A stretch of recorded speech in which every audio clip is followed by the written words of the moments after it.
आज हम बात करते हैं लेटेंसी और डिले की। सो डिले क्या कहता है? डिले ये कहता है लेट्स से ये मेरे पास एक सेंडर है और ये एक रिसीवर है, ठीक है। अब इस सेंडर के पास कुछ डेटा है, लेट्स से इस सेंडर के पास ये कुछ एक डेटा है, ठीक है। इस डेटा की फर्स्ट बिट से लेकर एंड बिट तक इस सेंडर से रिसीवर तक पहुंचने में जो भी टाइम लग रहा है that is known as the delay, ठीक है। अब इस डिले में हमारे पास चार तरह के टाइम या चार तरह का डिले इन्वॉल्व है। The first one is known as the transmission delay. Transmission delay क्या कहता है कि ये जो मेरे पास डेटा या पैकेट है इसको इस ट्रांसमिशन लिंक पे, ये जो कम्युनिकेशन मीडियम है, जो भी मेरे पास वायर है, जो भी मीडियम है, उस पे प्लेस करना पड़ेगा। इसको आप ऐसे ट्रीट कर सकते हैं, let's say this is like a bucket of a water और मुझे इस और this communication medium can be treated as like a tube और पाइप। सो मुझे इस जो पानी है मेरी बाल्टी में उसको इस ट्यूब में फिल करना है। You can treat it like this, okay. So it might be from the first drop till the end drop, जो भी टाइम लग रहा है।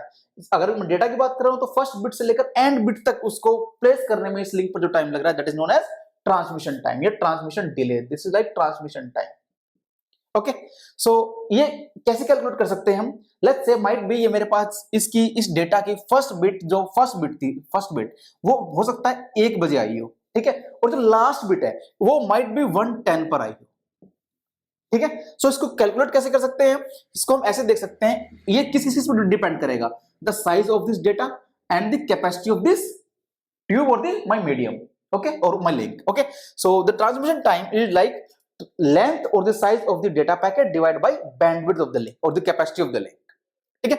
So अब I'm just assuming an example. Let's say length of my data is given to me as 1 kb and bandwidth is given to me as 1 kbps, okay. So यहां पर हमें confusion create नहीं करना exams में। हमें if in case मुझे transmission time calculate करना है, I will go with the length divide by bandwidth और लेंथ और साइज ऑफ द मैसेज और डेटा। सो लेंथ इज, देखो जब भी डेटा गिवन होगा, जब भी अगर मैं डेटा की बात करूं, डेटा के केस में 1k is equal to 1024, okay, if I'm considering this k. But in case of bandwidth, this 1k is equivalent to 10 raised to the power 3 over 1000. That means k will be in terms of 2 raised to the power 10, and in case of bandwidth k is in terms of 10 raised to the power 3, okay. If similarly this is like, this was 1 kilo, that's 1 mega, this will be like 1024 into 1024. Either it can be like bytes or bits, okay. So similarly here this is like 1 m will be equal to 1 mega, it will be treated as 10 raised to the power 6. So exams में confusion नहीं create करना है, so we need to go like this. So length is like 1 kb, that means 1024, and bandwidth is like 1 kbps, that is 1000. So this is like 1024 second. Likewise we can calculate the transmission time, okay. So the next term, this was the transmission time. अब हमें बात करनी है next delay की। The next delay is like propagation delay or the propagation time. Next one is like propagation delay or propagation time.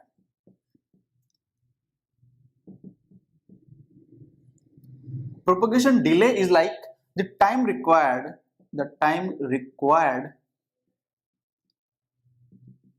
for a bit to travel from source to destination.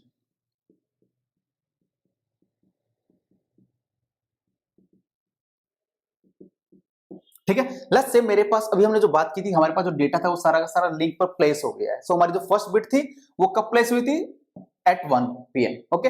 और जो last bit थी it may be कि वो 1:15 पर या 1:10 पर आई हो, ठीक है। ये हमने भी एज्यूम किया था in case of transmission time. So जो फर्स्ट बिट हमारे पास 1 बजे आई थी, सो उसने सेंडर टू रिसीवर जाने में हो सकता है उसको 15 मिनट्स लगे या 15 सेकंड्स लगे हो, ठीक है। So it will be received at the receiver at 1:15, but last bit will be received at 1:25, ठीक है।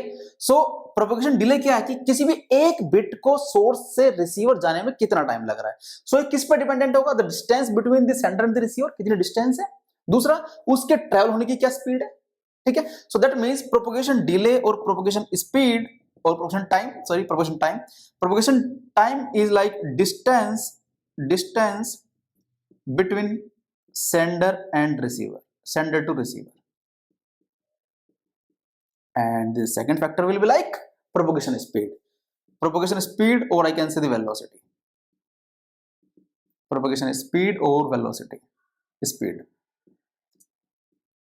ठीक है, अब I'm just assuming an example. Let's say that the distance between the sender and receiver is like 12,000 kilometers is given to me. This is like one of the example where I need to calculate the propagation delay और propagation time.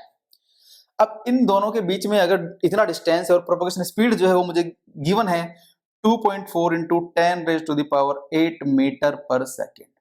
यहां पर मुझे propagation time calculate करना है, सो मुझे इस kilometre को metre में कन्वर्ट करना पड़ेगा। This is like 12,000 into 1000, that is 1000, and then 2.4 into 10 raised to the power 8, और क्योंकि ये ऑलरेडी मीटर्स में है, so I need not to convert it, so this is like in seconds. Okay, अब इसको मैं थोड़ा कैलकुलेट करूंगा, so this should be like 12 divide by 2.4 into 10 raised to the power 2 seconds. This is like seconds.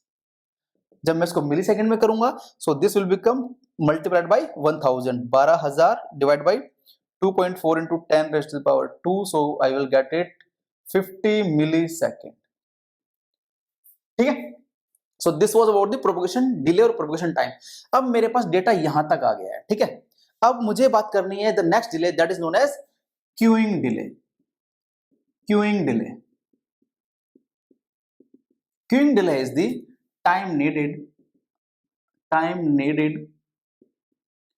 for each intermediate node, for each intermediate or AND device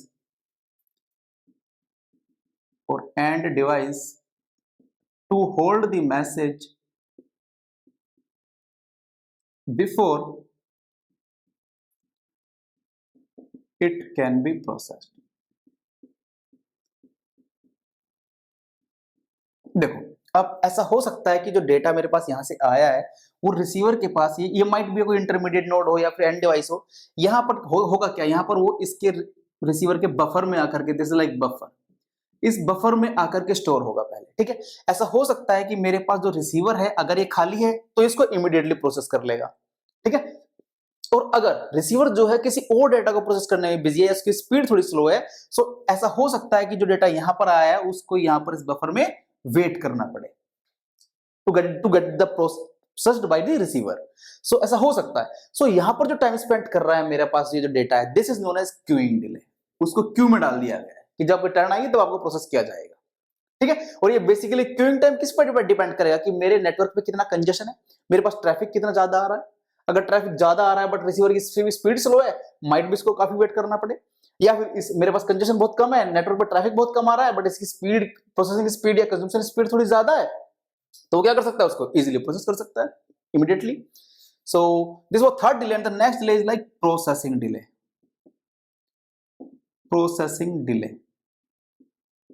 Processing delay is the time required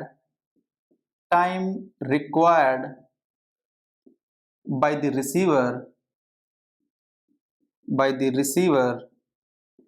to process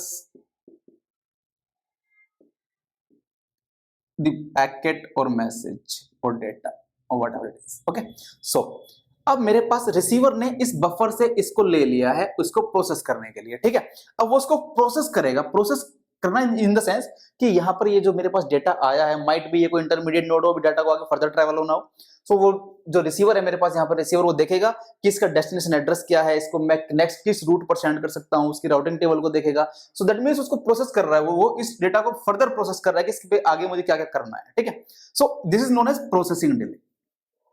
Well, so there was like 4 types of delays. Okay, so अगर मुझसे कोई पूछे कि what is the total latency or like total delay, so I will say the total delay or latency, there are 4 terms. The first one is like transmission time, second one was like propagation time or propagation delay, third was queuing delay, and fourth one was processing delay.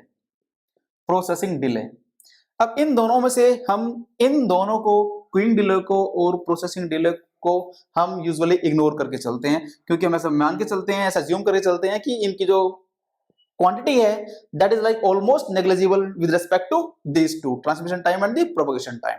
So we ignore these two in most of the cases. So I can say latency is equal to like transmission time and propagation time. Okay, well this was all about the delays. So ये delay जो भी है ये हमें help करेंगे, अभी हम next further पढ़ेंगे फ्लो कंट्रोल के different protocols like stop and wait and like selective repeat. So वो उन सभी में हमारे पास ये सभी हम उनको कैलकुलेट करके देखेंगे और उन पे बात करेंगे, ठीक है। Well so this was all about delay, thanks. Video पसंद आई हो तो इसको लाइक करें, सब्सक्राइब करें और शेयर करें। Thank you.